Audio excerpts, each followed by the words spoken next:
안녕하세요. 한강 피크닉 대기오염을 피해 언제 가면 좋을까를 주제로 EDA 프로젝트를 진행한 4조의 이재우, 김서진, 박서연, 김선민, 조세린, 조희연입니다. 저는 발표를 맡은 구기 박서연입니다.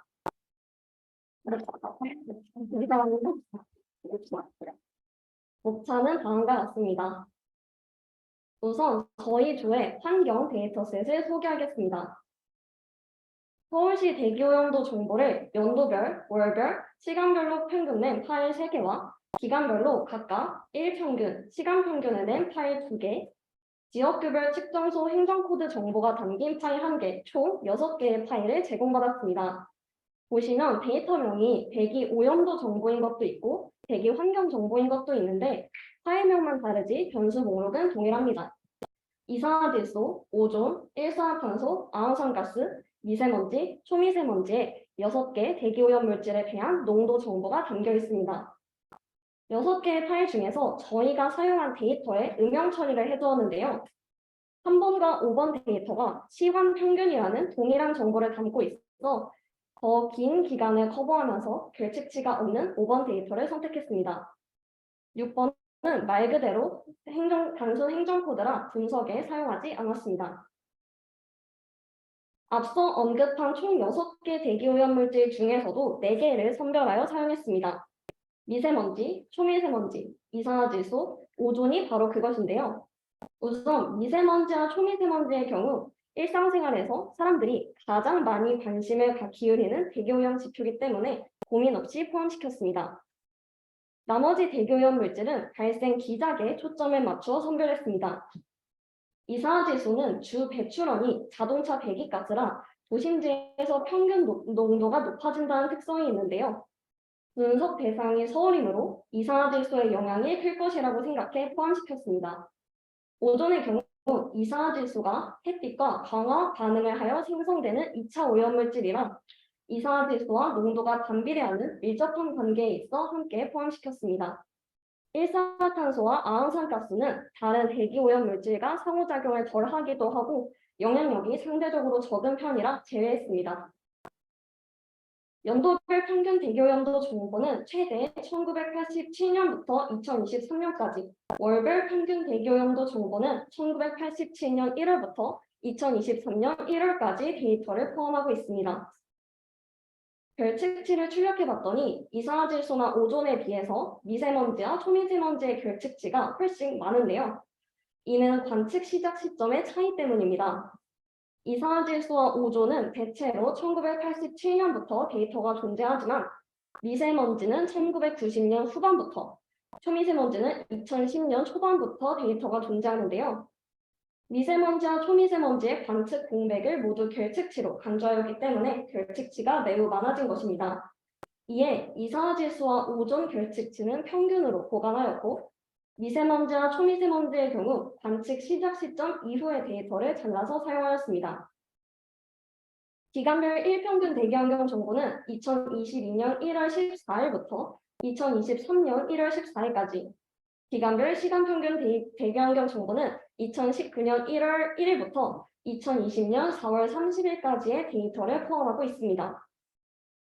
그 데이터의 경우 기간 범위가 넓지 않아서인지 운이 좋게도 결측치가 없었습니다.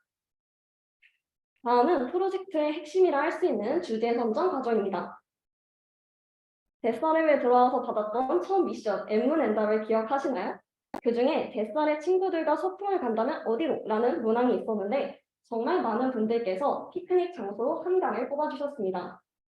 봄이 되면, 벚꽃이 되면 한강에 가고 싶다는 답변이 정말 많죠. 그런데 봄이 되면 찾아오는 것은 벚꽃뿐만이 아닙니다. 봄이 되면 미세먼지, 초미세먼지, 오존 등의 대기오염 물질들이 기승을 부리기 시작하는데요. 봄철에 특히 심각한 미세먼지, 초미세먼지가 건강에 큰 악영향을 끼친다는 것은 익히 알려진 사실입니다. 그렇다고 벚꽃이 만개하는 시기에 한강 피크닉을 포기할 수도 없는 노릇이죠. 그래서 준비했습니다. 대기오염 물질 농도 데이터를 기반으로 최대한 안전하게 봄철 한강공원 피크닉을 즐길 수 있는 시기를 찾아보자 라는 것이 저희 EDA 프로젝트의 주제가 되겠습니다.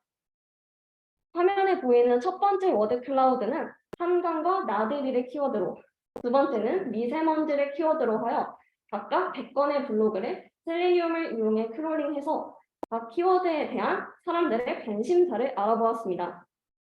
특히 한강과 나들이 워드클라우드에는 벚꽃으로 유명한 여의도, 한강공원 등의 단어가 보이고 가장 큰 글씨의 벚꽃 오른쪽으로 미세먼지라는 단어가 상당한 비중을 차지하고 있는 것을 볼 수 있습니다. 이제부터 본격적인 데이터 분석 파트로 넘어가겠습니다. 우선 분석할 굴을 어떻게 선정했는지 말씀드리겠습니다. 프로젝트 목표가 한강 피크닉 추천인 만큼 방문객 수가 많은 한강공원이 위치한 5개 구, 광진구, 영등포구, 서초구, 송파구, 마포구를 선정하였습니다. 구별로 세부적인 분석을 하기에 앞서 서울 지역의 대기오염도 농도를 전체적으로 파악하고자 폴리움 라이브러리를 이용해서 지도 시각화를 해보았습니다. 연도별 평균 데이터를 활용해 연간 평균을 구한 뒤 농도가 높을수록 진한색이 되도록 상대적으로 나타내었습니다.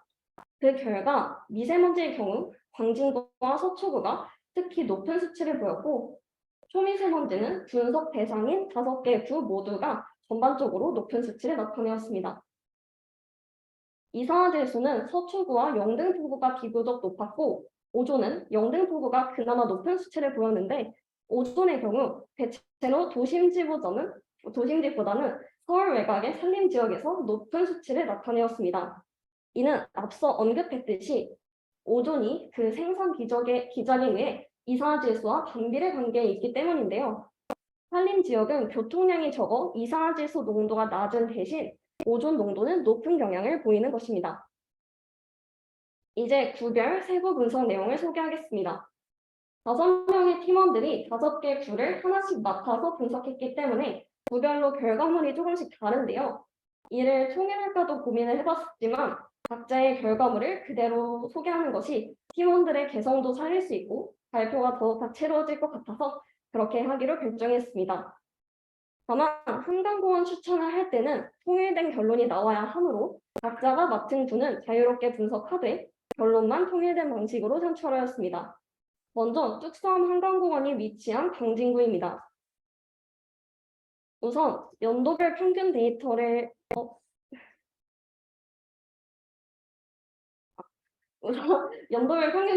이용해 시계열 그래프를 그려서 전체적인 경향성을 파악했습니다. 이산화질소와 오존은 불규칙적으로 변동하고 미세먼지와 초미세먼지는 2000년대 초반부터 꾸준히 감소하다가 최근 가파른 증가세를 보이고 있는데요. 미세먼지가 꾸준히 감소할 수 있던 이유는 국민들의 관심도 상승과 함께 미세먼지 저감 조치나 배출원 집중관리 등 관련 정책이 증가했기 때문으로 추측됩니다. 최근 보이는 가파른 증가세는 광진구의 자양 1구역 재개발 공사에 의한 것으로 생각되는데요. 실제로 서울시는 2021년 광진구를 미세먼지 집중관리구역으로 신규 지정했고 광진구는 그에 따라 지원받은 예산을 재개발 공사장 일대의 미세먼지 관리에 사용하겠다고 밝힌 바 있습니다. 다음으로 월별 평균 데이터를 이용해 월별 경향성을 살펴봤습니다. 가로축을 월, 세로축을 농도로 하여 박스 플롯을 그려보았는데요. 우측 상단에 보이는 미세먼지, 우측 하단의 초미세먼지 그래프를 보면 봄철에 농도가 높고 여름철에 낮아지는 것을 확인할 수 있습니다. 또한 이산화질소와 오존 사이의 반비례 관계가 더욱 뚜렷하게 드러나는데요. 이산화질소는 여름에 감소하고 겨울에 증가하는 반면 오존은 여름에 증가하고 겨울에 감소하는 반대되는 계절성을 보인다는 것을 알 수 있습니다.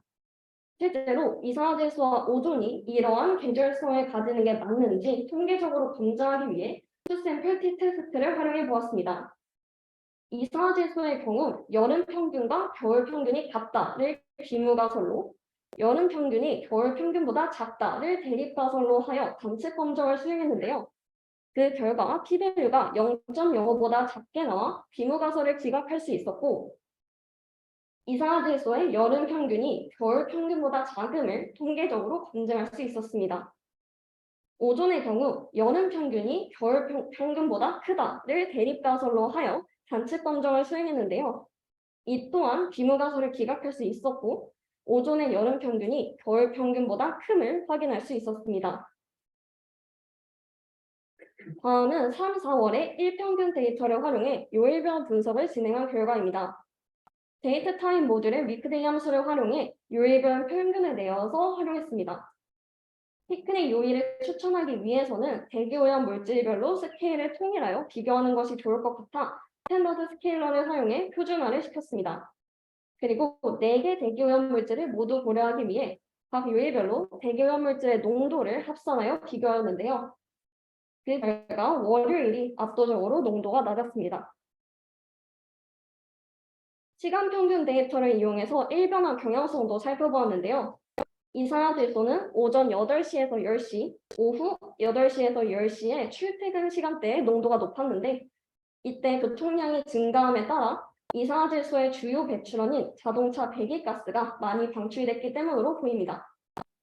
오전의 경우 오후 2시에서 5시의 오후 시간대에 농도가 높았는데 그 이유는 오전을 생성하는 광화 반응의 원료가 되는 햇빛이 가장 강렬해지는 시간대이기 때문입니다. 미세먼지와 초미세먼지는 오전 11시에서 오후 1시에 정점을 찍고 아침부터 저녁까지의 활동 시간대에 비교적 높은 농도를 보였는데요. 이는 인간 활동에 의해 발생한 미세먼지가 큰 영향을 끼치고 있음을 보여주는 결과라고 생각됩니다. 다음은 반포 및 잠원 한강공원이 위치한 서초구입니다. 연도별 시계열 그래프의 양상은 광진구와 비슷하며 미세먼지와 초미세먼지가 전체적으로 감소하는 추세였습니다. 월별로 평균을 내어 분석한 결과 미세먼지와 초미세먼지는 3월경 봄에 최고치를 찍고 오존은 여름의 증가, 이산화질소는 겨울에 증가하는 계절성을 이번에도 확인할 수 있었습니다. 마찬가지로 표준화시킨 뒤에 대기오염물질 농도 합산치를 플로팅해본 결과 3, 4월에 합산 농도가 가장 높음을 알아낼 수 있었습니다. 요일별 분석을 하며 같은 방식으로 합산치를 플로팅해본 결과 토요일이 가장 낮고 금요일과 일요일이 그 뒤를 따랐습니다. 그렇다면 그 중에서도 몇 시에 가면 좋을지 시간대별 분석도 진행했습니다. 피크닉을 아주 이른 아침이나 늦은 밤에 가지는 않으므로 피크닉을 갈 만한 시간대를 오전 10시에서 오후 1시, 오후 2시에서 5시, 오후 6시에서 9시 3개로 나누어 이 중 어떤 시간대에 대기오염물질 농도 합산치가 최저가 되는지를 알아보았는데요.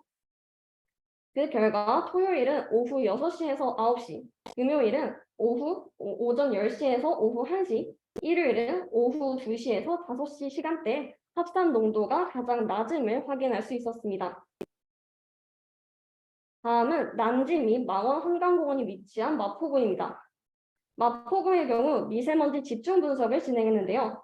2019년 미세먼지 등급 발령 통계를 추가로 찾아 분석해 보았습니다. 참고로 미세먼지 정보는 등급이 나쁨이나 매우 나쁨일 경우에 발령이 됩니다. 이제 결과를 함께 보시겠습니다. 2019년 한 해 동안 미세먼지 등급 발령 횟수는 보통과 좋음이 각각 45%, 43% 정도로 비슷하게 많았고 나쁨이 10%, 매우 나쁨이 2% 정도를 차지했습니다. 월별로 미세먼지 경보가 얼마나 발령되었는가를 살펴보았더니 예상대로 3월에 가장 많은 경보가 발령되었고 1월과 5월이 그 뒤를 이었습니다. 요일별로는 수요일이 18%로 경보 발령이 가장 잦았고 일요일이 9%로 가장 적었습니다. 미세먼지 농도가 가장 심한 날짜 및 시간대를 찾기 위해서 3월 5일 0시, 3월 4일 23시 이런 식으로 날짜와 시간을 묶어서 바플롯을 그려보았더니 미세먼지 심한 날에 집중 현상이 나타남을 확인할 수 있었습니다. 날짜가 여러 개 나타나기보다는 하루에도 여러 시간대가 상위권에 랭크되었다는 의미입니다. 실제로 미세먼지가 가장 심한 날짜 시간 탑10에서 3월 5일이 2번, 3월 4일이 6번 나타난 것을 볼 수 있는데요. 탑 100으로 범위를 확장해 봐도 하루에도 여러 시간대가 순위권에 올라 정작 일수 자체는 13일밖에 되지 않는 것을 확인했습니다. 이번에는 하루 중 어느 시간대에 경보가 주로 발령되었는지를 알아보았습니다.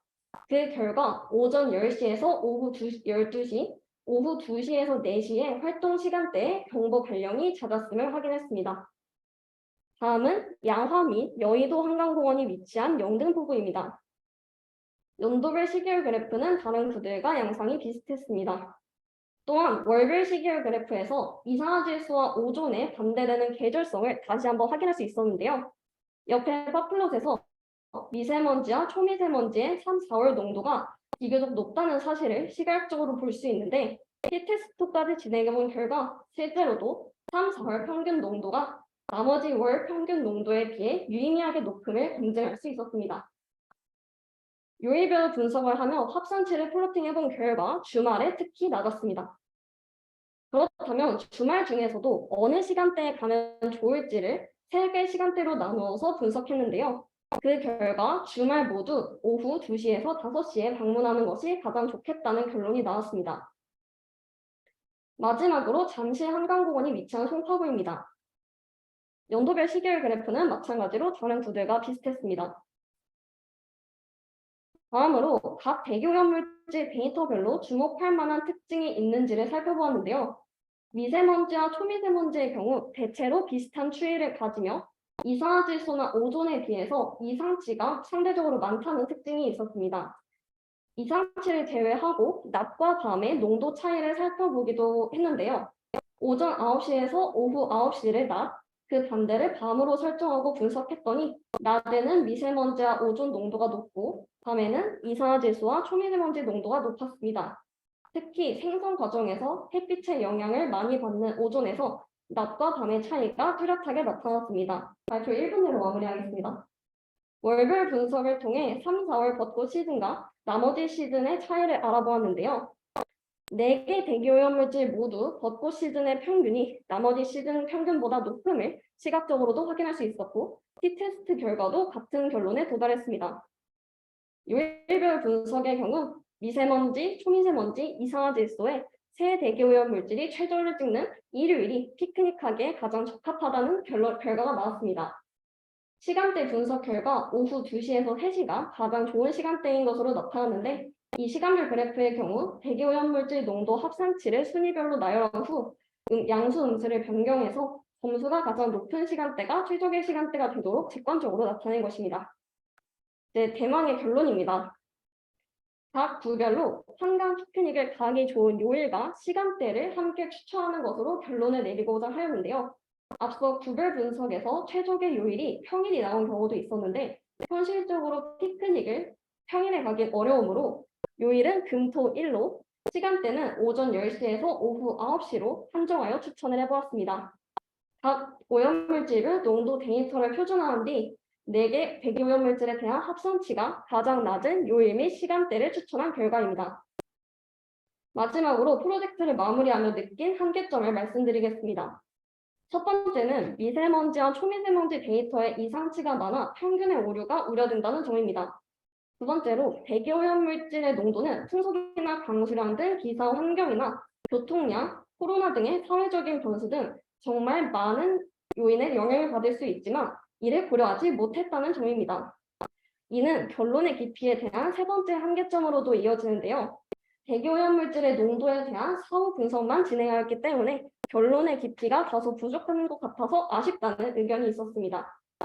네 번째는 결론을 낼 때 각 대기오염물질 농도 데이터를 단순 합산하는 방식으로 순위를 매겼다는 점입니다.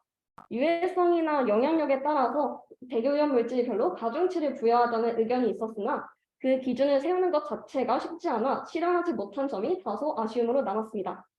다음은 참고 자료들의 출처입니다. 이상으로 발표 마치겠습니다. 감사합니다.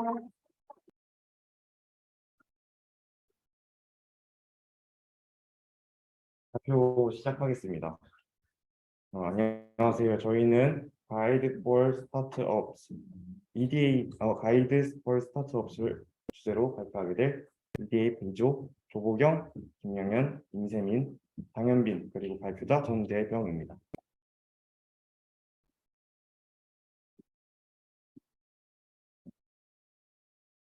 먼저 데이터 소개 및 분석 목표를 제시하고 발표를 이어가도록 하겠습니다. 저희가 사용한 데이터는 크런치 베이스 데이터로 다양한 국가에서 스타트업을 대상으로 이루어진 투자 데이터를 담고 있는 데이터셋입니다. 데이터셋의 기간은 2007년부터 현재 시점까지였고 저희가 받은 18개 CSV 중 6개, 애퀴지션, 펀딩 라운드, 인베스트먼트, 인베스터스, IPOs, 그리고 오가니제이션스 이렇게 6개를 사용을 했는데 각각의 데이터셋이 담고 있는 컬럼은 다음과 같습니다. 전반적으로 애퀴지션스 같은 경우는 인수합병 데이터를 담고 있다고 보시면 되고 펀딩 라운드는 투자 라운드별로 투자 데이터를 담고 있다고 보시면 됩니다. 그리고 IPO스는 기업 공개를 한 기업의 전반적인 데이터를 담고 있다고 보시면 되고 오가니제이션스는 이를 포괄하는 기업 전반에 대한 데이터를 담고 있다고 생각해 주시면 될 것 같습니다. 다음으로는 저희가 간단하게 투자 동향에 대해서 살펴봤는데요. 지금 지역별 회사 개수 탑 10을 뽑아서 파이 차트를 그려보았을 때 미국, 중국, 그리고 영국, 인도, 캐나다 순으로 스타트업의 개수가 많다는 것을 확인할 수 있었습니다. 가장 많은 비율을 차지하는 미국의 경우 주별로도 한번 나타내 보았는데요. 스타트업의 본고장이라고 할 수 있는 실리콘밸리가 있는 캘리포니아 주가 압도적으로 많은 비율을 차지하고 있었고 그 다음은 뉴욕, 매사추세츠, 텍사스, 워싱턴 순으로 스타트업의 개수가 많은 것을 확인할 수 있었습니다. 이번에는 투자 금액 기준으로 그려보았습니다. 지역별 스타트업 개수 파이 차트와 거의 차이가 없을 정도로 차이가 없다는 것을 보았고 그리고 전반적으로 기업의 개수가 많은 지역이 투자 금액도 많다라고 얘기할 수 있습니다. 다음은 투자가 많이 이루어진 탑 10 카테고리를 파이 차트로 두 개의 파이 차트로 그려보았는데요. 투자 횟수와 투자 금액 기준으로 그린 겁니다. 왼쪽 같은 경우는 투자 횟수를 기준으로 그린 것이고 오른쪽 같은 경우는 투자 금액을 기준으로 파이 차트를 그린 것입니다. 이때 소프트웨어 분야 같은 경우는 투자 횟수나 투자 규모 모두 가장 높은 비율을 차지하고 있는 것을 확인할 수 있지만 그 외의 분야에서는 투자 횟수와 투자 금액 규모가 비례한다고 말하기 어려울 것 같습니다. 예를 들면 투자받은 횟수가 가장 많은 프로페셔널 서비스 같은 경우는 투자 규모 측면에서는 10개의 카테고리 중 가장 낮은 비율을 차지하고 있습니다. 스타트업 투자 같은 경우는 한 번으로 끝나는 것이 아니라 여러 라운드에 걸쳐서 이루어지게 됩니다. 시드 라운드 이후 시리즈 A, B, C 투자 유치가 진행되고 그리고 시리즈 D, E까지 유치를 하는 경우가 있습니다. 일반적으로 봤을 때 시리즈 C까지 투자를 유치한 후 엑싯을 하는 것이 일반적입니다. 네. 왼쪽 바플롯을 보시게 되면 왼쪽 바플롯을 보시게 되면은 상위 시리즈에 진출할수록 투자 금액이 1,000만 불, 2,500만 불, 4,000만 불 정도로 단기적으로 커지는 것을 확인할 수 있습니다. 각 시리즈에서의 투자자 수를 기업과 개인 투자자로 구분하여 한번 살펴보았는데요. 상위 시리즈로 갈수록 전체적인 투자자 수가 감소하는 경향을 확인할 수 있었습니다. 이는 상위 시리즈로 갈수록 투자금이 커지기 때문이라고 얘기할 수 있을 것 같습니다. 여기까지 투자가 어떤 식으로 이루어지는지 동향에 대해서 말씀드렸고 저희 조의 액션 플랜을 말씀드리면 본격적인 분석 내용을 말씀드리겠습니다. 저희는 기업 가치를 높여 성공하고자 하는 기업에게 데이터에 기반한 조언을 고민을 해보고 그리고 나름대로의 방향성을 제시해보고자 하였습니다. 기본적으로 저희는 성공 가능성을 팩터별로 분석을 진행하였는데요. 먼저 시드머니에 대해서 말씀을 드려보도록 하겠습니다. 시드머니는 말 그대로 초기 자금입니다. 시제품을 만들기 전 아이디어나 비즈니스 모델만으로 투자를 유치하는 것을 말하는데요. 시드머니 투자 유치는 지분과 직결되는 경우가 많기 때문에 경영권 방어에 최소한으로 필요한 지분을 확보하는 수준에서 시드머니 투자를 유치하는 것이 좋다고 알려져 있습니다. 저희는 데이터셋에서 시드 라운드, 그리고 엔젤 라운드, 프리시드 라운드의 투자금을 합산하여 시드머니로 보았습니다. 단기적으로 봤을 때 다 창업을 한 사람의 목표는 시리즈 A 진출이 될 것입니다. 시리즈 A는 지금 왼쪽에 파란색 하이라이트를 해놨는데요. 죽음의 계곡을 벗어나기 위한 첫 걸음이고 초기 시장에서 어느 정도 검증을 마친 기업이 본격적으로 정식 사업 전에 받는 투자라고 볼 수 있기 때문에 시리즈 A 투자를 유치하는 것만으로도 회사의 인지도 그리고 신뢰도를 높여준다고 얘기를 할 수 있습니다. 따라서 시리즈 A 유치에 성공을 하게 되면은 추가 투자를 이끌어내고 다음 라운드에 진출하는 것이 용이해지게 됩니다. 시드머니 투자를 받은 기업들 중에서 시리즈 A 진출 여부를 기준으로 그룹을 나누어 봤고요. 시드머니 평균을 바플롯으로 표현을 했을 때 다음과 같이 나타났습니다. 이분산 가정 하에서 T테스트를 실시하였고 평균이 유의미한 차이가 있음을 보였습니다. 시리즈 A에 진출한 기업의 시드머니 평균이 100만 불 정도 높게 나타났으므로 시리즈 A 진출이라는 단기적인 목표를 달성하기 위해선 시드머니를 충분히 확보하는 것이 중요하다고 말씀드릴 수 있겠습니다.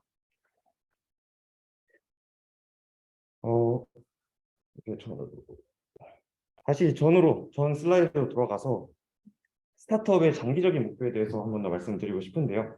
스타트업의 장기적인 목표는 인수합병과 기업 공개라고 할 수 있습니다. 지금 보시는 투자 라운드와 스타트업 성장 곡선을 보시게 되면 오른쪽 끝에 IPO와 M&A라고 표현이 되어 있는데요. IPO와 M&A가 각각 기업 공개와 인수합병을 의미하게 됩니다. 인수합병 같은 경우는 다양한 형태로 이루어질 수 있습니다. 기본적으로 투자금을 상환하고 큰 자본을 확보할 수 있다는 장점이 있고요. 확보한 자본으로 재창업하는 경우도 빈번히 발생하고 있습니다. 기업 공개를 하게 되면은 외부 투자자들에게 주식을 공개 매도할 수 있게 되고, 그리고 다양한 투자자들로부터 확보한 투자금을 바탕으로 해외에 진출하거나 사업을 확장하는 등의 회사의 몸집을 키울 수 있는 길이 열리게 됩니다. 다음은 IPO와 애퀴지션, 그러니까 즉 인수합병에 성공한 기업을 기업가치 기준으로 4개 그룹으로 구분을 보았고요. 시드머니의 평균을 구한 바플롯입니다. 랭크 IPO와 랭크 ACQ 숫자가 커질수록 기업 가치가 큰 기업이라고 얘기를 할 수가 있겠습니다. 다음의 경우는 등분산 과정이 성립하지 않아서 안후바 검정을 따로 실시하지는 않았고요. 경향성 정도만 살펴보았습니다. 애퀴지션에 성공한 회사들을 보게 되면 매각 금액이 큰 회사일수록 시드머니의 평균이 점점 커지는 것을 확인을 할 수 있습니다. IPO를 한 회사들의 경우에는 랭크 1, 2인 회사들보다 랭크 3, 4인 회사들의 시드머니 평균이 더 크게 나타나는 것을 확인할 수 있습니다. 랭크 1, 2와 랭크 3, 4를 묶어서 T테스트를 실시했을 때 통계적으로 유의미한 평균 차이가 있음을 확인할 수 있었습니다. 종합하면 단기적으로나 시드머니를 최대한 많이 확보하는 것이 중요하다고 말씀드릴 수 있을 것 같습니다. 지금까지는 시드머니 투자를 유치한 기업에 대해서 얘기를 했는데요. 이제는 시드머니 투자를 유치하지 않은 기업에 대해서 이야기를 해볼까 합니다. 저희들이 데이터 분석을 하다 보니까 투자 데이터가 존재하는 26만 개의 기업들 중에서 16만 개의 기업들이 시드머니 투자를 유치하지 않은 것을 확인할 수 있었습니다. 이처럼 시드머니 투자를 유치하지 않고 사적인 재단과 기업 운영 수익을 통해서 회사를 설립, 운영하는 방식을 부트스트래핑이라고 합니다. 부트스트래핑을 함으로써 이 기업가는 회사에서 모든 선택에 대한 주도권을 유지할 수 있고 단기적으로 수익을 실현시키고자 하는 제3집단에 의해서 장기적인 유연함을 잃지 않을 수 있다는 장점이 있습니다. 즉, 회사 운영에 더 전념할 수 있다는 말이 되겠죠. 부트스트래핑은 비용 절감, 그리고 개인적인 운영 자금 조달, 운영 축소 또는 장기적인 자금 확보 솔루션 등을 통해 수행이 가능하게 하며 자신의 회사 운영에 부트스트래핑이 적합한지 혹은 높은 금전적인 자금의 투입이 중요한지 판단한 후에 결정하는 것이 좋습니다. 우리가 아는 회사들 중에서는 아마존, 그리고 페이스북, 고프로 등이 부트스트래핑을 통해서 성공한 대표적인 예시라고 할 수 있고요. 실제로 시드머니가 0인 그룹과 아닌 그룹이 IPO나 애퀴지션에 성공한 비율을 확인해 봤을 때 시드머니 투자를 유치하지 않은 그룹의 경우 IPO나 애퀴지션을 할 비율이 19% 정도로 시드머니가 있는 그룹에 비해서 더 높게 나타나는 것을 확인할 수 있습니다. 즉, 부트스트래핑이 하나의 성공적인 전략이 될 수 있다는 것을 의미하게 됩니다. 결과적으로 초창기의 초창기 기업의 기업가가 선택할 수 있는 시드머니 확보 측면에서 선택할 수 있는 전략이 두 가지가 된다는 말인데요. 첫 번째는 시드머니 투자를 하되 유치하되 시드머니 투자를 유치를 하되 최대한 많이 확보하는 것이고, 두 번째는 부트스트래핑을 통해 시드머니 확보보다는 회사 운영과 비즈니스 모델 확립에 더욱 전념하는 것이라고 할 수 있겠습니다. 앞서 투자 동향 부분에서 보여드린 바플롯을 지금 꼬였는데 다시 갈게요. 다음으로는 시리즈별 단일 투자 금액에 대해서 영향을 살펴보았습니다. 각 라운드에서는 이제 투자를 여러 번 유치할 수 있는데요. 여기서 단일 투자 금액이라고 함은 한 특정 시리즈에서 투자를 한 번 받았을 때의 금액을 의미하게 됩니다. 100만 원을 받았다고 했을 때 한 번에 받는 것과 여러 번에 걸쳐 받는 것 중 저희는 한 번에 받는 것이 더 유의미하다고 판단을 했고, 어떤 기업이 특정 라운드에서 받은 투자 금액을 투자 받은 횟수로 나누어서 하나의 팩터로 고려해 보게 되었습니다. 앞서 투자 동향에서 저희가 파플롯을 보여드렸었는데 시리즈 A, B, C별로 평균 투자 금액이 유의미하게 차이가 나고 있었습니다. 따라서 저희는 시리즈별로 단위 투자 금액의 영향을 살펴보는 것이 유의미한 인사이트를 도출하는 데 도움이 될 것이라고 생각을 했습니다. 다음 플롯을 보게 되면요. IPO한 기업의 평균 단일 투자 금액이 모든 시리즈에 걸쳐서 가장 크게 나타나고 있고, 애퀴지션은 클로즈드 된 기업과 그 평균 단위 투자 금액의 차이가 거의 나타나지 않음을 확인할 수 있습니다. 실제로 모든 시리즈에서 T테스트를 실시를 해봤는데요. 애퀴지션과 클로즈드 된 기업의 평균 단위 투자 금액의 차이는 없는 것으로 나타났습니다. 즉, 평균적으로 낮은 단일 투자 금액을 유치했다 하더라도 실패를 단정짓는 것은 어렵고, 차라리 인수합병, 애퀴지션을 목표로 기업을 운영하는 것이 하나의 효율적인 전략이 될 수 있다 말씀드릴 수 있을 것 같습니다. 오퍼레이팅 기업은 엑시전에 성장하고 있는 회사라고 볼 수 있는데요. 시리즈 A에서 C로 갈수록 평균 단위 투자 금액이 IPO한 기업의 투자 금액과 비슷해지고 있는데, 사실상 시리즈 C부터는 투자 금액보다 다른 요인들이 엑시트하는 데 더 큰 영향을 미칠 거라고 생각을 했습니다. IPO한 기업들을 기업 가치 기준으로 랭크를 구분하여서 살펴보았습니다. 모든 시리즈에서 공통적으로 랭크가 높을수록 평균 단일 투자 금액이 높게 나타나고 있는데요. 특히 랭크 4 같은 경우는 이전 랭크와의 차이가 크게 나타나고 있고, 상위 시리즈로 갈수록 그 격차가 점점 벌어지고 있는 것을 볼 수 있습니다. 당연한 이야기이지만 높은 단일 투자 금액은 IPO 성공 여부뿐만 아니라 IPO 시 기업 가치를 결정하는 요인이라고 할 수 있겠습니다.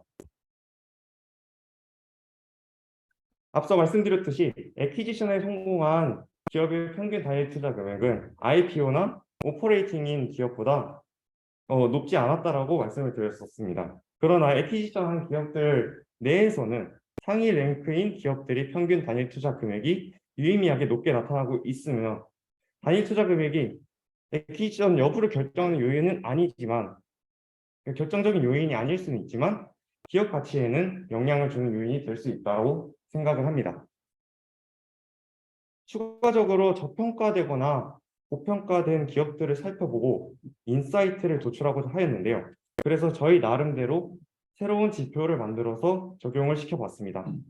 현재의 기업 가치와 미래의 기업 가치를 정규화하여 그 차이를 계산하였고, 그 차이가 양수일 경우에는 랭크 4, 3에 분류하였고, 음수일 경우에는 랭크 2에 분류하였습니다. 즉, 높은 랭크에 위치하여 있는 회사의 경우 미래의 가치가 현재의 가치보다 월등히 크므로 현재는 저평가되어 있다고 볼 수가 있을 것 같습니다. 다른 플랫에서는 유의미한 인사이트를 도출하기가 힘들어서 생략을 했는데, 애퀴지션에 성공한 그룹이 시리즈 C에서 유치한 투자 금액을 도식해 봤을 때는 유의미한 인사이트가 있는 것 같아 저희가 넣어봤습니다. 미래 가치가 큰 폭으로 커진다고 할 수 있는 기업들일수록 투자금이 지금 적어지고 있는 것을 볼 수 있는데 결국에는 인수합병을 목표로 하는 기업들의 가치 성장에는 투자금 외에도 영향을 주는 요인들이 다소 존재하고 있음을 알 수 있고 이들을 고려해서 충분히 돌파 전략을 구상해낼 수 있을 것이라고 저는 생각을 했습니다. 다음은 파이낸싱 변수를 통해서 살펴봤는데요. 그 영향을 기존의 투자 방식은 투자금의 대가로 기업의 일정 지분을 받는 형식으로 이루어지게 됩니다. 투자금의 회수가 기업의 엑시스를 전제로 하는 것인데 이와 다르게 기업의 부채의 형태로 받는 형식의 투자 방식이 존재하게 됩니다. 컨버터블 노트가 이에 해당되는데 컨버터블 노트를 가지고 있는 투자자의 경우 전환권을 행사하는 시점에 그러니까 지분으로 돌려받거나 아니면 원금으로 상환을 받을 수 있는 권리 두 가지를 모두 갖게 됩니다. 저희는 이러한 방식의 투자 금액이 어떠한 영향이 있는지를 한번 살펴봤습니다. 파이낸싱을 우리가 투자라고 생각을 할 수도 있겠지만 엄밀하게 따지면 기업이 빚을 내서 자금을 차입하는 것이라고 볼 수 있습니다. 때문에 스타트업 기업이 이러한 리스크를 안고 자금을 차입했을 때 엑시트에 어떠한 영향을 보는 것이 어떠한 영향을 줄 수 있을 것이라고 저희는 생각을 했고요. 분석 결과 IPO나 애퀴지션에 성공한 기업들의 파이낸싱 평균이 그렇지 못한 기업들보다 높게 나타나고 있음을 확인할 수 있습니다. 뿐만 아니라 IP와 애퀴지션 된 기업들 중에서도 파이낸싱을 적극적으로 활용한 기업들이 높은 랭크에 위치하고 있음을 확인할 수 있습니다. 때문에 사업 확장과 같은 큰 자금이 필요한 시기에는 리스크를 지더라도 적극적으로 파이낸싱을 활용하는 것이 엑시트하는 데 유리할 뿐더러 엑시트했을 때도 더 좋은 성적을 이뤄낼 수 있을 것이라고 말할 수 있을 것 같습니다. 지금까지의 분석 결과를 요약하면 다음과 같습니다. 시드머니 투자 이치 측면에서 초기 기업자가 택할 수 있는 전략은 두 가지입니다. 최대한 투자를 많이 받거나 아니면 부트스트래핑을 통해서 다른 요인에 집중을 하거나 그리고 두 번째는 다른 기업들에 비해 투자금이 적더라도 실패를 단정 짓는 것이 아니라 오히려 인수합병을 목표로 회사를 운영하는 것이 하나의 효율적인 전략으로 작용할 수 있다입니다. 그리고 마지막으로 자금이 필요한 시점에서는 리스크를 지더라도 파이낸싱을 활용하는 것이 긍정적인 결과로 이어질 수 있다라는 것입니다. 끝으로 저희가 EDA 프로젝트를 진행하면서 아쉬웠던 점에 대해서 말씀을 드려보겠습니다. 먼저 도메인 지식의 부족으로 저희가 데이터를 분석하는 시간보다 데이터를 이해하는 데 시간을 많이 썼던 것 같습니다. 충분한 도메인 지식을 바탕으로 좀 더 창의적인 인사이트를 도출해냈다면 좋지 않았을까 생각을 해봅니다. 다음으로는 저희가 받은 데이터에서는 155개의 산업 분야와 250만 개의 기업 데이터가 존재했습니다. 각 기업의 산업 분야가 하나씩 라벨링이 되어 있다면 저희가 이 카테고리라는 변수를 좀 더 활용을 잘 할 수 있었을 것 같은데 지금 중복으로 라벨링 되어 있는 상태라서 어떻게 핸들링을 해야 될지 뾰족한 수를 생각해내지 못했고 이를 활용하지 못한 점 또한 아쉽습니다. 동향을 설명함에 있어서 전체 기간을 기준으로 설명하는 것보다 시간의 흐름별로 설명하는 것이 더 유의미하다고 생각을 하는데요. 저희가 가진 데이터에는 이 투자 시점에 대한 데이터가 부재하여 그 점이 조금 아쉬웠습니다. 마지막으로 어떤 통계적인 검정을 하기 위해서는 가정들이 만족이 돼야 되는 경우가 굉장히 많은데 근분산성이나 정규성 가정이 위배가 되는 경우가 굉장히 많았습니다. 때문에 엄밀한 통계적인 검정을 하지 못한 부분이 있다는 점 또한 아쉽습니다.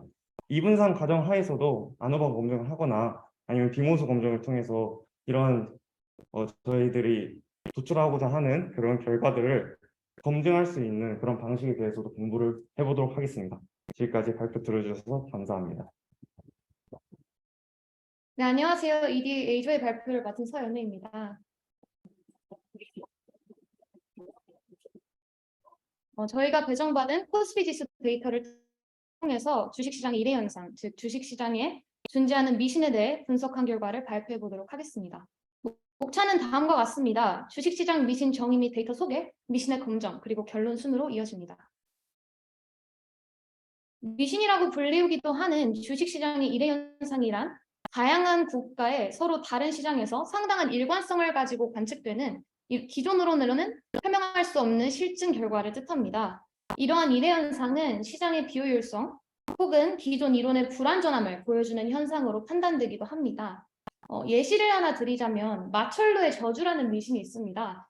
이는 세상에서 가장 높은 건물의 높이 기록이 갱신되면 경제 침체가 발생할 것이라는 미신인데요. 이런 미신 중에 가장 미신 같은 마천로 효과를 활용해서 2000년대 후반에 발생한 금융위기를 제대로 진단한 경우도 있다고 합니다. 그렇다면 이보다 더욱 유명하고 널리 알려진 주식시장의 미신은 정말 유의미할 것인가 판단한 것이 매우 흥미로울 것이라 생각했습니다. 우측 그래프는 롯데타워 같이 이어진 전과 후의 코스피 주가 변화인데요. 직후에 어떻게 주가가 변화한 것처럼 보이나요? 잘 모르겠네요. 주식시장의 일회 현상을 분류하자면 기업적 특성에 의한 일회 현상과 계절적 일회 현상으로 나뉘는데 저희는 이 캘린더 효과라고도 불리는 계절적 일회 현상에 집중했습니다.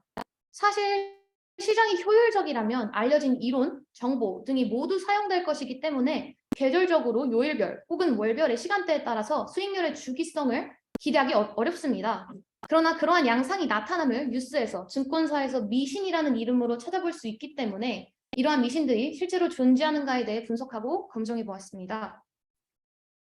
사용한 코스피 데이터 형태는 다음과 같습니다. 약 10,000개의 행과 7개의 열로 이루어져 있고 81년 5월부터 22년 8월까지 한국에서 장이 열린 날짜 및 종가, 거래량 등등의 열로 구성되어 있습니다. 일반적인 관습에 따라서 주가를 분석할 때에는 종가 기준 가격을 사용하는데요. 코스피 지수는 시간에 대해 증가하는 비정상 시계열 형태를 띠고 있기 때문에 계절적 변동 요인을 살펴보기 위해서는 좌측 하단과 같은 평균이 0인 정상 시계열 형태로 전날 종가 대비 당일의 종가, 즉 수익률을 사용하여 분석하는 것이 옳아서 그렇게 변경하여 사용했습니다.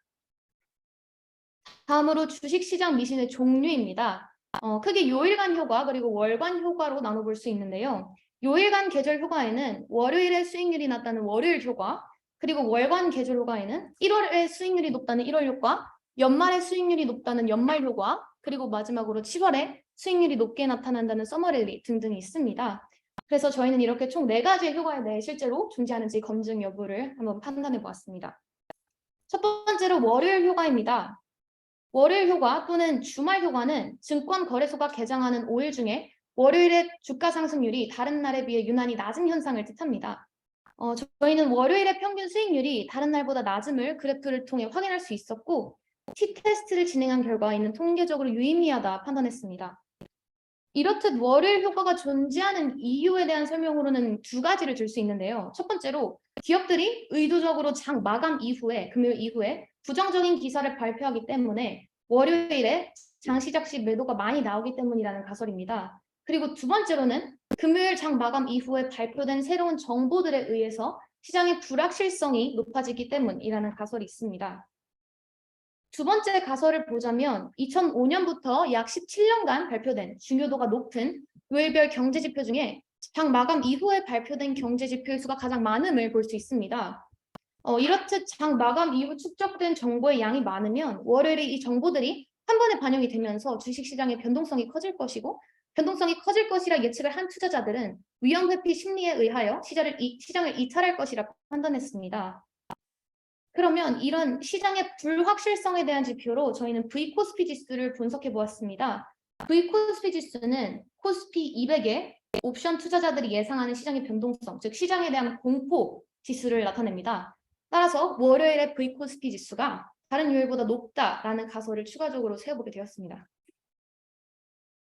요일별 V코스피 지수 변화율의 바플랫인데요. 여기서 보면 월요일의 변화율이 상당히 높음을 알 수 있었고 T-테스트를 진행해 본 결과 월요일 평균 V코스피 지수 변화율이 다른 요일의 평균보다 높다는 통계적으로 유의미한 결론을 도출할 수 있었습니다. 따라서 이러한 가설 검정을 통해 장 마감 이후에 새로운 정보들이 등장을 하고 이 정보들이 월요일 개장 시에 한꺼번에 반영이 될 것이기 때문에 투자자들이 예측하는 시장성의 변동성이 높아지고 따라서 매도 압력이 높아진다. 따라서 월요일의 불확실성, 공포지수가 높아짐에 따라 평균 수익률이 낮아진다라는 결론을 도출할 수 있었습니다. 다음 미시는 연말 효과입니다. 연말 효과란 연말에 주식 거래량 및 주가가 상승하는 현상입니다. 코스피의 월별 평균 수익률 그래프에서 12월이 다른 달에 비해서 수익률이 높은 편임을 확인할 수 있었으며 이는 통계적으로 유의미하다고 결론 내릴 수 있었습니다.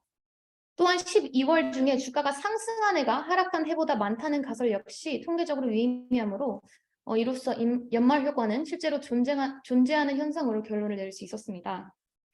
12월이 이렇게 좋은 수익률을 내는 이유는 연말의 특성으로 설명할 수 있겠습니다. 기업들은 보통 연말에 상여금을 지급하는데요. 이로써 소득이 늘어난 개인은 소비 지출이 증가하고 따라서 관련 기업들의 매출이 증가하며 기업 발전 가능성이 높아질 것이라는 기대감에 투자금이 유입되면서 결과적으로 증시 전체가 강세를 보이는 랠리가 발생합니다. 좌측의 그래프는 분기별로 가계 소비 지출을 그린 그래프인데요. 4분기 연말의 가계 소비 지출이 다른 분기보다 유의미하게 높다는 것을 볼 수 있었으며 분기별 소비 지출 변화와 코스피 분기별 변화율의 상관관계가 0.22 정도로 약한 양의 선형관계가 존재함을 증명하기 때문에 소비 지출 증가가 코스피의 상승과 또한 관련이 있음을 시사했습니다. 지금까지 12월 전반적으로는 코스피가 상승함을 보았는데요. 그런데 12월을 좀 더 자세히 파고들다 보니 재미있는 현상을 발견했습니다. 연말 효과란 단순히 12월이 전반적으로 상승한다에서 끝나지 않으며 12월을 월별로 살펴보게 되면 상반기의 수익률이 하반기의 수익률에 비해서 상대적으로 높다라는 그런 추세를 확인할 수 있었습니다. 12월 28일까지를 3분기로 나누어서 수익률을 비교해보자면 12월 초순, 중순, 하순 순으로 수익률이 높다는 것을 확인했습니다. 이렇게 수익률의 상승세가 갈수록 둔화되는 경향성을 설명하고자 두 가지 가설을 제시하였는데요. 첫 번째 가설은 절세 전략입니다. 개인 투자자는 대주주일 경우에 최소 20에서 최대 30%에 달하는 주식 양도차익세를 내야 합니다. 그와 반면에 기관은 양도소득세의 영향을 받지 않습니다. 따라서 개인은 대주주로 분류되는 것을 피하기 위해 월말에 대량으로 주식을 매도하는 경향이 있습니다. 대주주로 분류되려면 사업 연도 종료일에 종목당 10억 이상의 주식을 보유해야 합니다. 이 사업 연도 종료일이란 시장 폐장일을 의미하는데요. 보통 12월 30일 정도로 예상이 됩니다. 하지만 매도 주문이 체결 후 결제되기까지 약 2영업일이 걸리기 때문에 이틀 전인 28일까지 매도를 완료해야 합니다. 그 후 29일부터 개인들은 28일까지 매도한 물량을 회수하기 위해서 다시 강한 매수세를 보입니다. 두 번째는 배당금으로 인한 가설입니다. 투자자들은 투자한 주식에 대한 수익을 12월 말에 배당받기 때문에 12월에 주식을 더 많이 매수하는 경향이 있습니다. 배당 기준일은 기업들이 배당을 받는 주주의 보유 주식 수를 세는 시점으로 이 역시 보통 12월 30일 정도로 예상이 되는데요. 이 역시 체결 이후 반영이 되는데 이틀 정도가 걸리기 때문에 28일까지 매수를 완료해야 합니다. 기관은 이 배당 기준일이 되기 전에 최대한 많은 주식을 보유함으로써 더 많은 배당금을 지급받고자 하며 이때 개인의 매도로 인해서 주가가 하락하는 경향이 있기 때문에 저점에서 매수하려는 시도로도 볼 수 있겠습니다. 그렇다면 이 배당금과 절세 효과 이렇게 반대되는 것 같은 두 가지 가설을 종합하여 반영해 보면은 이제 12월이 설명이 가능한데요. 다음 그래프는 12월 개인과 기관의 순매수, 매도 대금을 나타낸 것입니다. 이 그래프를 해석해 보면 빨간색은 이제 개인인데요. 빨간색인 개인은 이제 초반부에는 절세 효과와 배당금 효과가 섞여서 좀 혼조세를 보이다가 28일까지 매도세를 보이고 파란색인 기관은 그때까지는 매수세를 보이다가 29일부터 개인은 여태까지 절세를 위해 매도한 물량을 회수하기 위해서 매수량이 급등하고 기관은 배당금으로 인한 회수와 그것을 매도하려는 의도와 맞물려 매도량이 급등하는 경향을 확인할 수 있겠습니다. 따라서 개인이 매도한 물량을 기관이 매수한다라는 설명도 가능하겠습니다.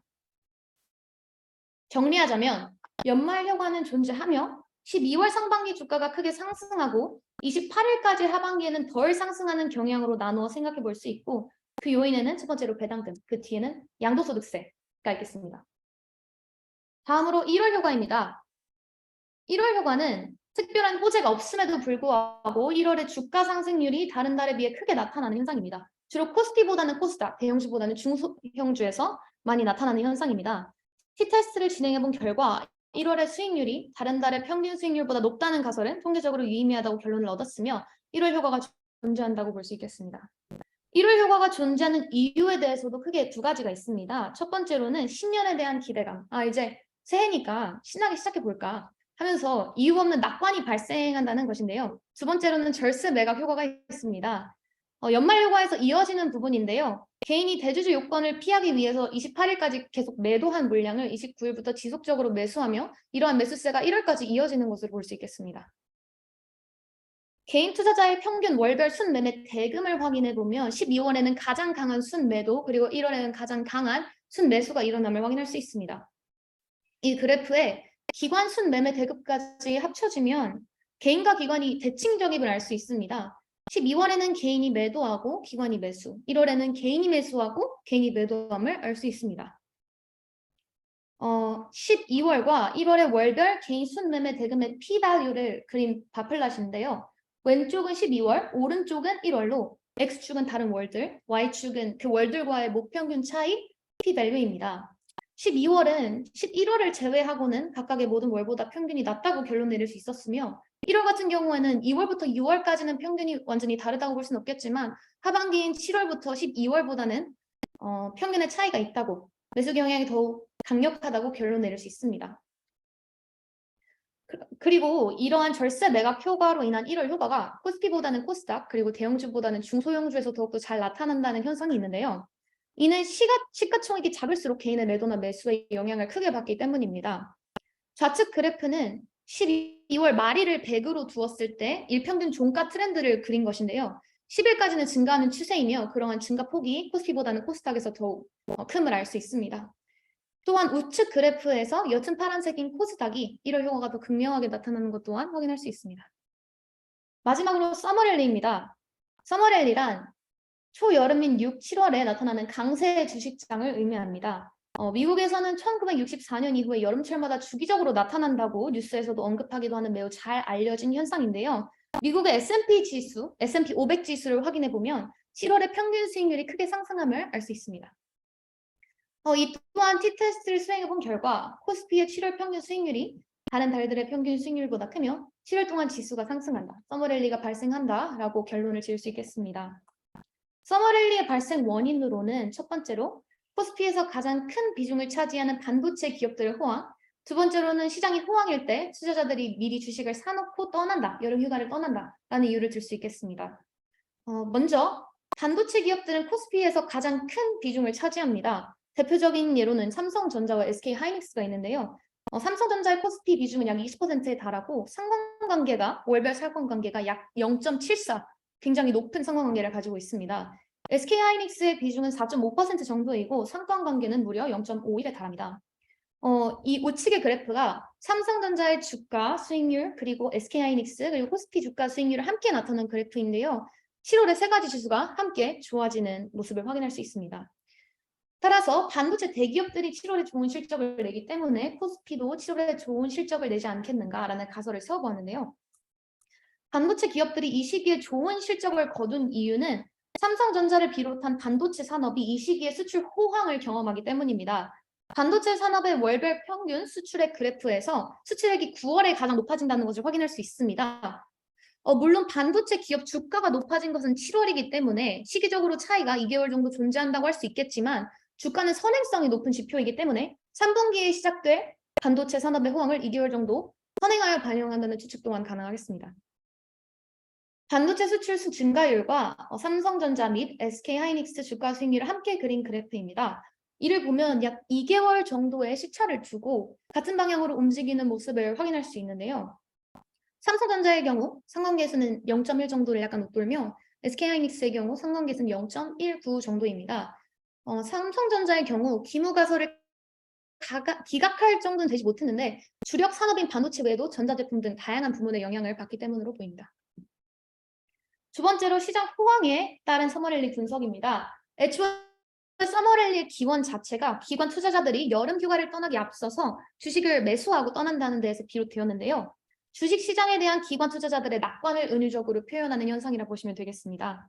우측의 그래프는 연중 상반기, 즉 1월부터 6월까지의 총 수익률이 플러스를 기록했는지 여부에 따라서 7월의 첫 거래일의 종가를 100으로 따지고 한 달의 종가의 트렌드를 본 것입니다.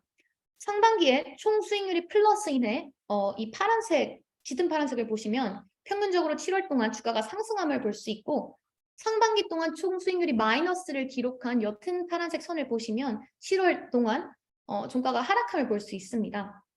이는 직전 6개월 동안 주식시장이 호황일 때 기관 투자자들이 시장에 대한 낙관을 가지고 여름 휴가에 들어간다는 결론으로 이어질 수 있겠습니다. 지금까지 주식시장의 미신에 대하여 검증해 보았습니다. 저희가 다룬 미신들이 뉴스나 증권사에서 굉장히 많이 언급되는 유명한 미신인 만큼 통상적으로 시장에 존재한다고 볼 수 있는 결론을 내렸습니다. 그러나 사실 주식시장이란 굉장히 복잡한 세상입니다. 저명한 주식시장 이론 등으로도 완벽하게 설명할 수 없으며 잘 나간다는 증권사의 펀드 역시 음의 수익률을 기록하는 경우가 부지기수입니다. 세상은 너무 방대하고 이에 영향을 미치는 요소들을 다 고려하여 경향성을 설명하기란 너무 어려운 일이기 때문입니다. 그래서 저희가 분석이 이럴 것이다라 제시를 하였지만 연결고리가 부족한 부분도 많습니다.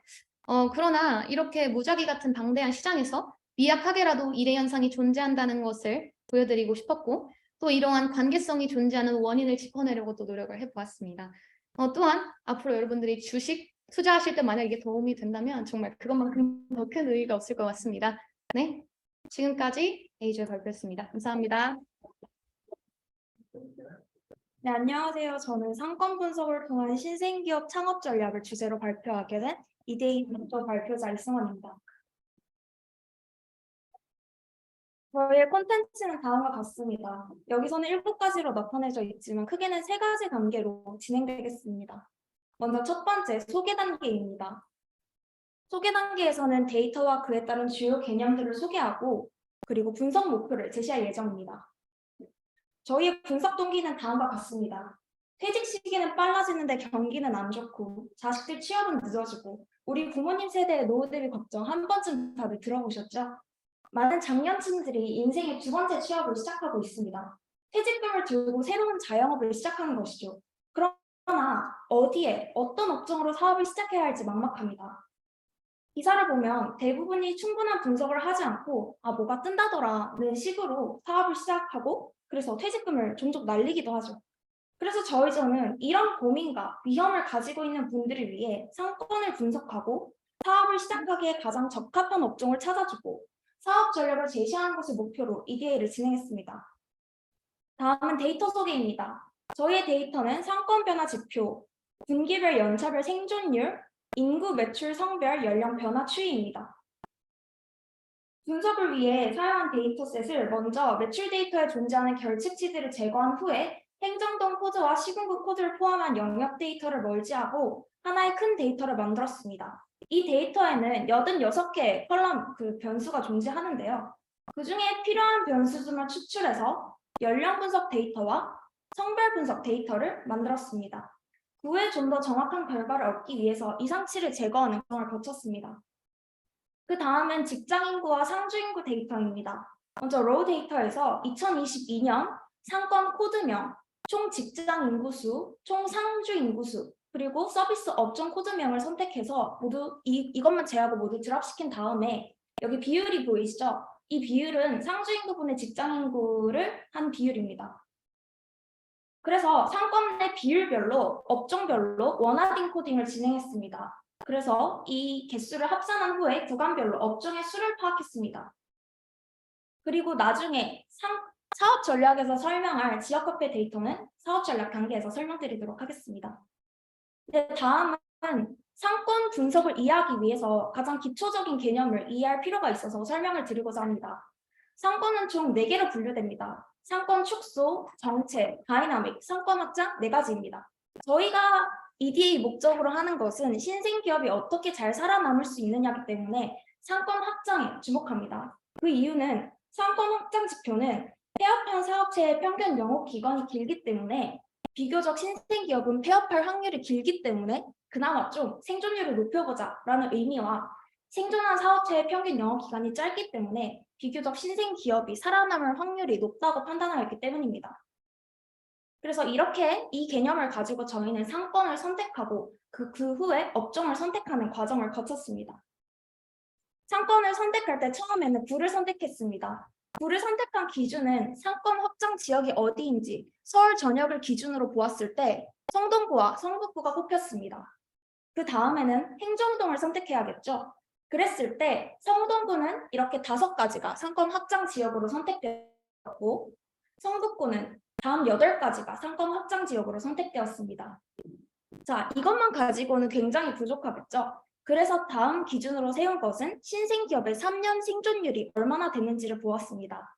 성동구 같은 경우에는 아까 전에 5개 중에서 성수 1과 1동이 71.4%로 가장 높았고요. 성북구에서는 8개 중에서 삼선동이 69.6%로 가장 높았습니다. 그래서 저희는 성동구에서는 성수 1과 1동을, 성북구에서는 삼선동에 사업을 하는 것이 가장 유리하다는 판단을 내렸습니다.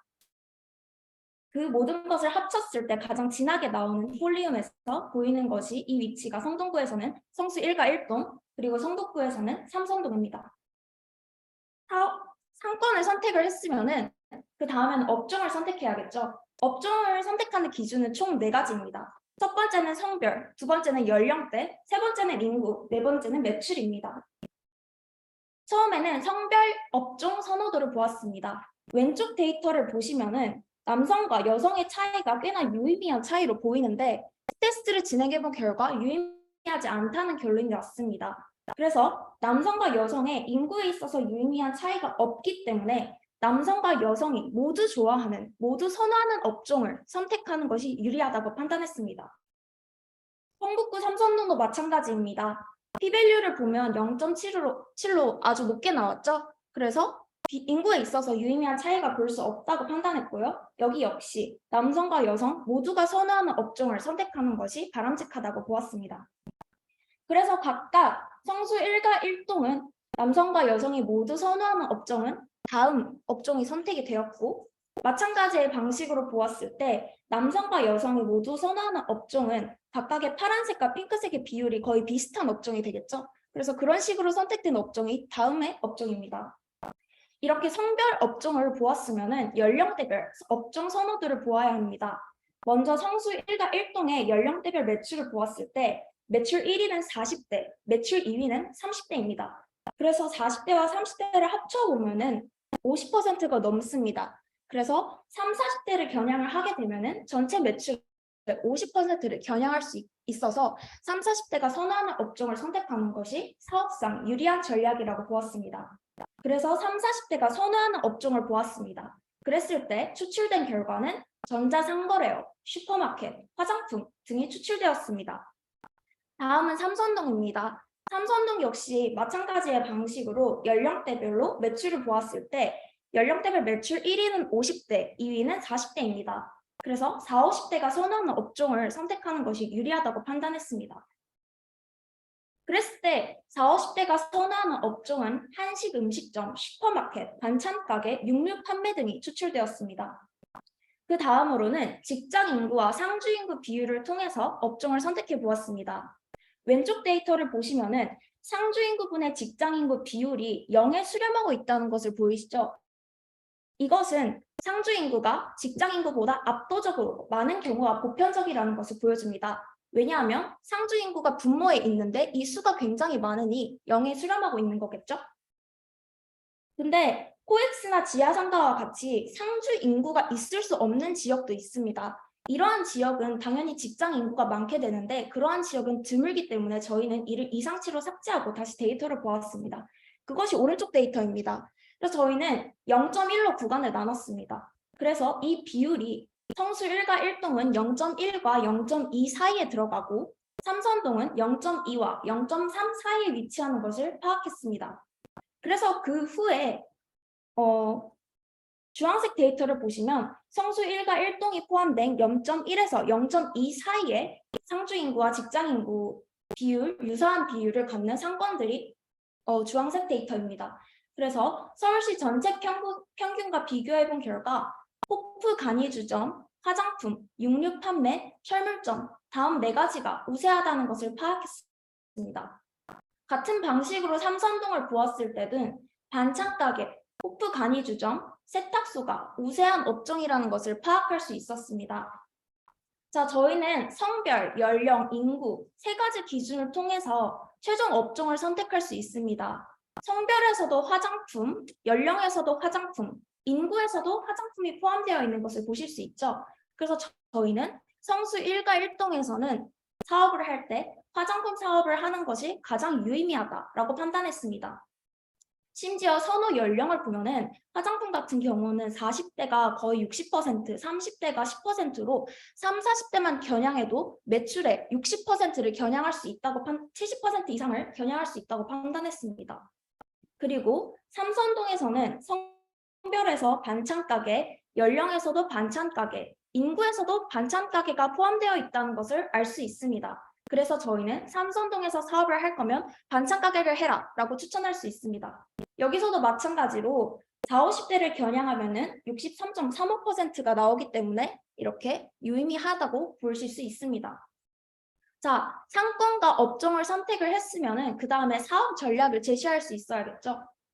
저희는 사업 전략을 제시할 때 먼저 경기 지역 화폐 데이터를 벤치마킹해서 서울사랑 상품권을 감행하는 사업 전략을 펼치면 어떨까라고 생각을 해보았습니다. 그랬을 때 경기 지역 화폐를 분석해 보면은 40대 소비자가 지역 화폐 사용량이 많고 대체로 여성 소비자가 지역 화폐 사용량이 많다는 것을 파악할 수 있었습니다. 그래서 40대가 주 소비층인 성수 1과 1동에서는 지역 화폐를 감행하는 사업 전략을 펼치는 것이 사업에 유리하다는 것을 알 수 있었습니다. 성동구 성수 1과 1동의 지역을 보시면은 빨간색 선으로 표시된 것이 모두 성수 1과 1동의 지역입니다. 하지만 보시다시피 서울숲이 대다수의 부분을 차지하고 있고 심지어는 한강도 포함되어 있는 것을 보실 수 있는데요.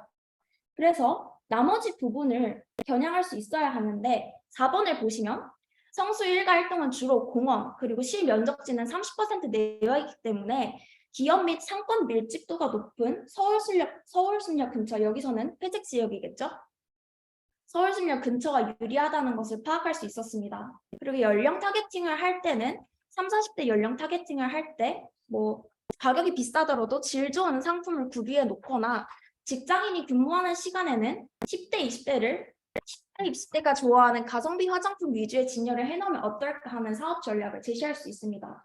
그리고 상권 확장 지역의 특성상 아까 보셨듯이 장기 생존을 보장하기는 어렵습니다. 사업 초반 방문 고객의 수를 높여 단골 고객을 확보에 집중하는 것이 좋지 않을까요? 사업 초반 단골 고객 확보를 위해 멤버십 가입에 대한 할인 혜택이나 쿠폰을 제공하는 것도 좋은 방법이라고 생각합니다.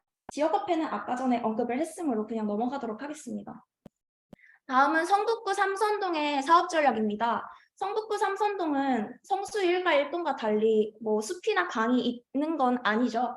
그래서 2번을 보시면 주거시설이 밀집되어 있는 곳에 반찬가게를 하면 좋지 않을까 그렇게 생각을 했고요. 반찬가게의 특성상 1+1, 2+1 이런 행사를 하면 좋을 것 같습니다. 그리고 차별화되는 레시피를 개발하면 좋을 것 같고요. 마진율을 설정해서 매출액 대비 50% 이상으로 설정하면 어떨까라고 제시할 수 있습니다. 네, 사업 전략까지 저희의 아이디에이션이 여기서 마치고요. 그 다음엔 분석 의의입니다. 저희 이러한 분석은 개업 시 위험 부담을 감소시키고 개업 위치, 업종, 사업 전략을 제시함으로써 신생 기업의 생존율 증가에 기여할 수 있습니다. 하지만 데이터 수집의 한계의 특성상 정확한 위치를 지정하지 못했고 주거와 직장 인구를 제외한 생활인구 분석 데이터가 분석하기가 어려웠기 때문에 이것을 고려하지 못한 점은 저희의 한계로 남을 것 같습니다. 네, 발표 들어주셔서 감사합니다. 이상입니다.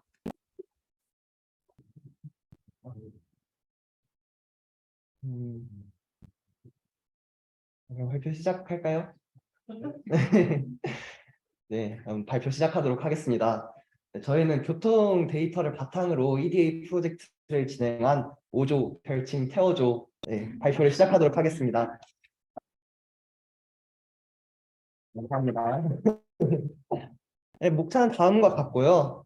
이제 우선 저희가 어떤 데이터를 활용했는지 소개를 간단하게 드리도록 하겠습니다. 저희는 크게 지하철 데이터랑 버스 데이터를 활용했는데요. 일단 지하철 데이터, 기본 데이터는 다음과 같이 생겼고 2015년 1월 1일부터 2022년 11월 30일까지의 데이터를 활용하였습니다. 이제 사용 일자가 각 일별로 이렇게 기록이 되어 있는 것을 확인하실 수 있습니다. 그리고 다음은 시간별, 승객 유형별 데이터인데요.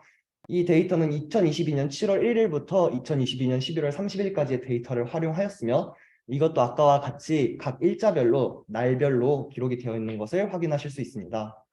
그리고 다음은 버스 데이터인데요. 이 버스 데이터가 지하철 데이터와 차이점이 있다면 지하철 데이터에는 지하철역의 고유 번호를 활용할 수가 없었어요. 근데 여기에는 버스 정류장별로 고유 번호가 있어서 이것이 큰 차이점이라고 말할 수 있겠습니다. 기간은 2015년 1월 1일부터 2022년 12월 31일까지의 데이터를 사용하였고 이 버스들은 서울을 지나다니는 버스이며 아까 지하철 데이터와 같이 날짜별로, 일별로 기록이 되어 있는 것을 확인하실 수 있습니다. 그리고 다음은 경기도 버스 데이터인데요. 기간은 2022년 10월 데이터와 12월 데이터를 활용하였으며 이는 앞서 보여드렸던 데이터와 달리 일자별 데이터가 없어서 월별 데이터를 활용하였습니다.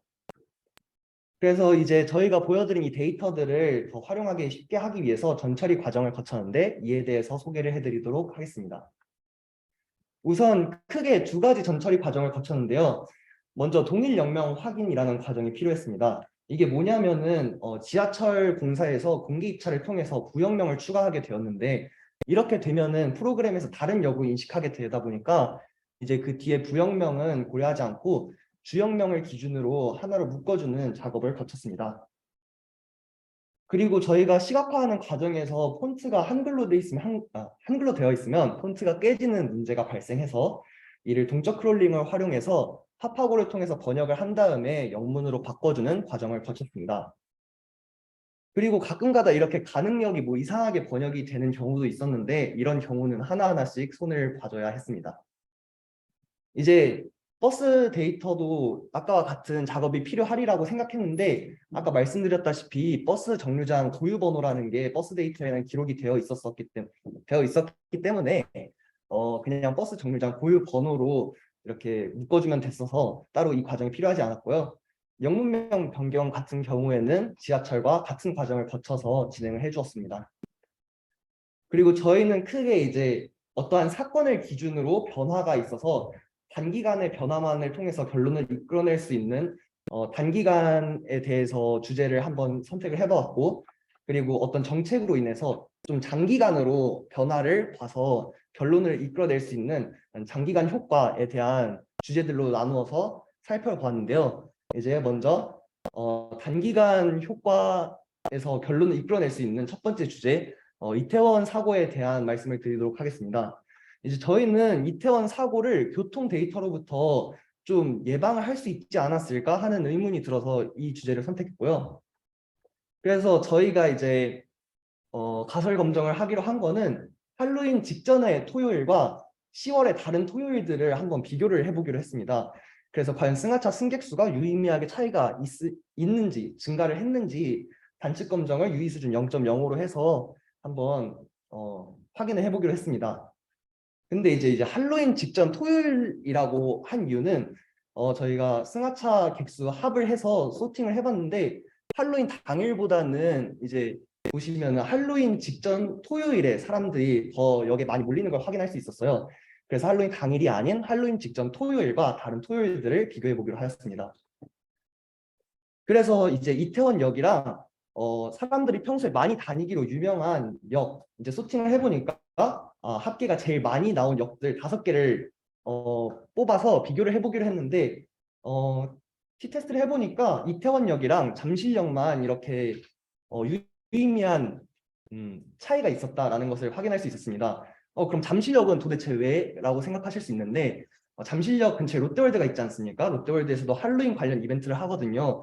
그래서 유의미한 차이가 있었을 것으로 추정을 했습니다. 그래서 아까 보여드린 역들의 데이터를 변화 추이를 시각화를 해서 한데 모아놓은 자료인데 여기서 빨간 선이 이태원역이거든요. 근데 보시면은 평소에 통행량이 많은 다른 역들에 비해서 그렇게 통행량 자체는 많지 않은 것을 확인하실 수 있습니다. 또 주목할 점이 있다면 코로나로 인해서 뭐 이렇게 급격하게 통행량이 줄어들었다 뭐 이런 것도 확인할 수 있고요.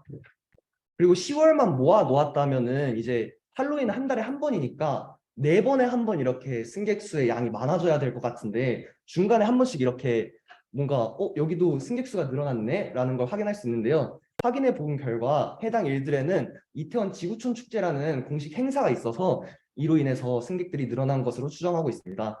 다만 이제 할로윈과 차이가 있다면 이것은 공식 행사니까 공식 행사니까 사람들이 많이 몰릴 거예요. 대비를 할 수 있지만 할로윈과 같은 경우는 이번에 정부에서 예방을 못했다고 한 이유 중 하나가 공식 행사가 없어서 대비를 하지 못했다.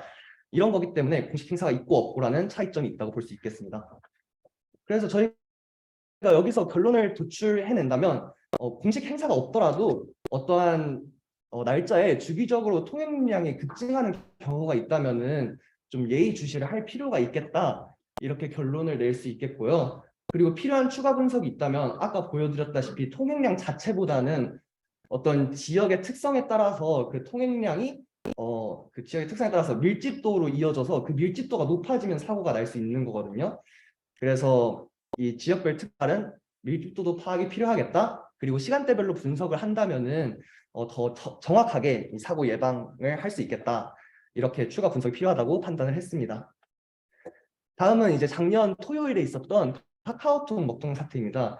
2022년 10월 15일에 있었던 일인데요. 이제 이 주제를 선정한 이유는 카카오톡이라는 플랫폼이 얼마나 우리 삶에 침투를 해 있는가를 알아보기 위함이었습니다. 카카오톡 서비스 중에 카카오 택시가 있죠. 그래서 만약에 이 카카오 택시를 이용하지 못하게 됐을 때 대중교통 이용량이 갑자기 급증했다거나 뭐 이런 경우가 있다면은 그만큼 카카오톡이 교통 영역에서도 상당 영향력을 발휘하고 있구나 알 수 있다고 생각을 해서 이 주제를 한번 탐구해 보게 되었고요. 그래서 카카오 서버 오류와 관계없이 대중교통 뭐 이용량이 일정할지 아니면 증가했을지 이도 유의 수준 0.05의 단축 검정을 활용해서 확인을 해보기로 하였습니다. 그래서 카카오톡 그 먹통 사태가 일어난 당일과 당일에서 그 시간적으로 전후를 한번 비교해보고 그 일별로 해서 또 일주일 전과 당일 그리고 그 당일과 일주일 후를 이렇게 3가지로 비교를 해보았는데요. 보시다시피 p-밸류 값이 다 0.05보다 많이 커서 그렇게 통계적으로 유의미한 차이가 있지는 않았다라는 것을 확인하실 수 있습니다. 그래서 보시면은 뭐 그 사건이 일어나기 일주일 전, 하루 전, 그리고 당일, 다음날과 일주일 후에 대해서 각각 하루 동안의 대중교통 이용량 변화 추이를 시각화해 보았고요. 그래서 이를 한데 모아보니까 다음과 같은 그래프가 나왔습니다. 이제 그 노란색이 뭔가 다른 거랑 다르게 생겼다. 이래서 저게 뭐지 하실 수 있는데 이제 제가 아까 말씀드렸다시피 이 사건이 토요일에 일어나지 않았습니까? 노란색 선은 그 사건이 일어난 전날에 대한 데이터입니다. 그러니까 다른 데이터들은 다 다음 주, 전주, 다음 날은 토요일, 일요일이라서 주말 데이터인데 반해서 이 전날 데이터는 금요일 데이터는 평일이다 보니까 이렇게 출퇴근 시간에 대중교통 이용량이 급증하는 모습을 확인하실 수 있습니다. 그리고 또 보실 수 있는 거는 뭐 어떤 게 이 중에서 카카오톡 먹통 사태가 일어난 날인지 모를 만큼 그 대중교통 이용량의 변화 추이가 되게 똑같이 생겼다 이런 것을 확인해 보실 수 있을 것 같습니다. 그래서 결론을 내보자면은 카카오톡 플랫폼이 교통 분야에서는 생각보다 영향력이 없다.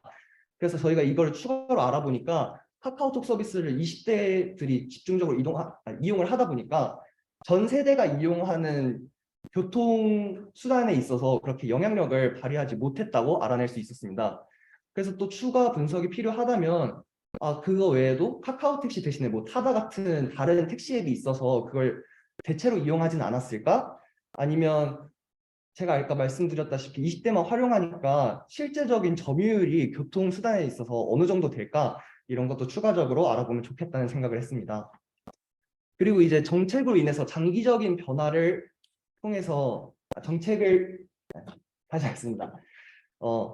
정책의 변화로 인해서 장기적인 변화가 일어났을 때 이로부터 결론을 끌어낼 수 있는 주제들에 대해서 살펴보겠습니다. 먼저 경기도 버스 입석 금지 정책입니다. 이제 이 같은 경우는 이태원 사태가 일어난 이후에 입석 금지가 시작되었는데 이제 한 버스에 탈 수 있는 인원수가 줄어들면서 뭐 출퇴근 시간 앞뒤로 인원수의 변화니 이용객 수의 변화가 있었는지 이를 한번 알아보기로 하였습니다. 그래서 0.05의 유의 수준으로 단축 검정을 진행했고 보시면은 이런 4가지 케이스를 제외하고는 유의미한 변화가 없었다라는 것을 확인할 수 있었고요. 그래서 이제 아까 보여드렸다시피 경기도 버스 데이터는 월별 데이터밖에 없었어요. 그래서 이 정책이 시행된 11월 전후인 10월 데이터와 12월 데이터를 각각 박스 차트로 이렇게 만들어서 시각화를 해보니까 그렇게 뭐 각 도시별로도 이렇게 뭐 그렇게 크게 달라 보이지 않는다 뭐 이런 걸 확인해 보시면 되겠고요. 그래서 결론을 내자면은 입석 금지 이후에 별로 통계적으로 뭐 유의미한 변화가 있지 않았다. 그래서 이에 대한 그 이유를 추정해 보자면은 이게 1시간별로 데이터가 기록이 되다 보니까 그 좀 배차 간격이 짧은 경우에는 그냥 앞차 타면 되고 뒤차 타고 하면 되니까 1시간 안에는 합계가 똑같이 나와서 그렇게 변화가 크게 일어나 보이지 않게 된다. 또는 그냥 버스 못 타니까 자동차 타고 가지, 택시 타고 가지 이런 대체 교통수단을 활용했을 수도 있겠다. 이런 생각이 들어서 이에 대해서 추가 분석이 필요하겠다는 생각을 했습니다. 다음으로는 신설 노선이 개통되면서 기존 노선에 대해서 어떤 영향을 주었는가 해서 9호선 연장과 우이신설선의 개통 그리고 신림선의 개통이 기존 노선에 어떤 영향을 주었는지 알아보기로 했는데요. 이 같은 경우는 그냥 번화만 알아볼 생각이었어서 단축 검정이 아니라 양측 검정을 시행했고요. 그리고 보시면은 이제 9호선은 그렇게 기존 노선에 영향을 주지 못한 반면 우이신설선과 신림선은 기존 노선에 영향을 주었다 확인하실 수 있고요. 이제 차이가 있다면 9호선 같은 경우는 간선 노선이고 나머지 2개 같은 경우는 지선 노선인데 9호선 같은 경우는 기존의 역들을 연결해주는 작업만 있었던 반면 다른 2개의 그 노선은 새로운 지역을 개통시켜줬다 이런 차이점이 있을 것 같습니다. 그래서 이를 시각화해봤는데 이 3번째 틱이 개통이 새로 된 시기거든요. 그래서 그 이후로 그것을 기준으로 전후를 살펴보시면 무슨 변화가 있는지 잘 안 보이실 텐데 좀 주목해 볼 만큼 좀 변화가 두드러지게 보이는 거는 신림선 개통된 이후에 2호선 이용객 수가 조금 많이 줄어들었다 이런 거 확인해 보실 수 있을 것 같습니다. 그래서 결론을 내보자면은 간선 노선인 9호선에 비해서 지선 노선인 다른 노선들의 신설되었을 때 기존 노선의 승객 수에 영향력을 많이 발휘했다 이렇게 보실 수 있을 것 같고요. 그래서 이에 대해서 좀 생각을 해보자면은 기존에 지하철역이 없었던 곳에서 새로 지하철역이 생기면서 거기서부터 유입이 되는 승객이 있었을 수 있을 것이고 또는 뭐 지하철역이 아니라 버스만 다녔는데 그래서 환승역에서 내려서 버스를 갈아타고 갔어야 되는데 그냥 지하철로 다시 환승을 하면서 환승역에서 내리는 하차 인원이 주는 그런 변화로 이어졌을 수도 있다.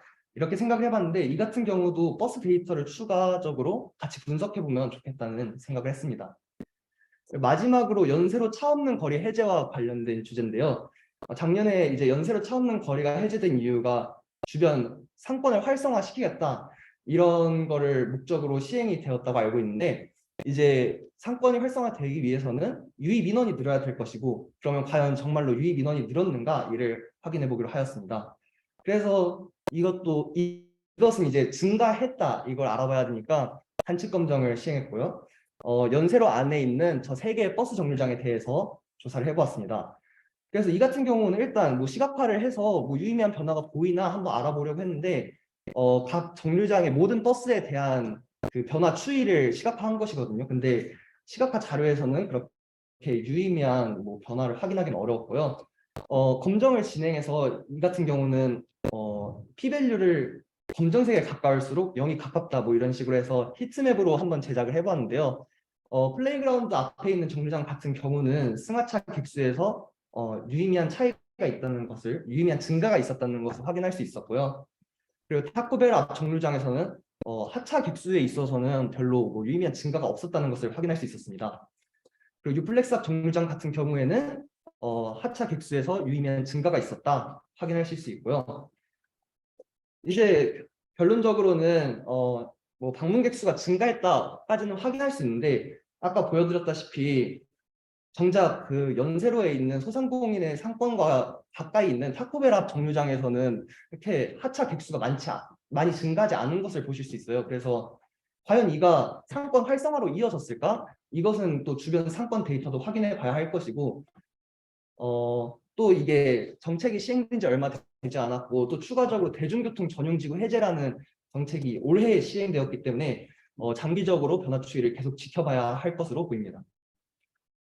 그래서 결론을 내자면은 이렇게 저희가 다양한 주제를 통해서 교통 데이터를 활용해 봤는데 뭐 이런 좀 피상적이어 볼 수 있는 데이터에서도 유의미한 결론을 낼 수 있다.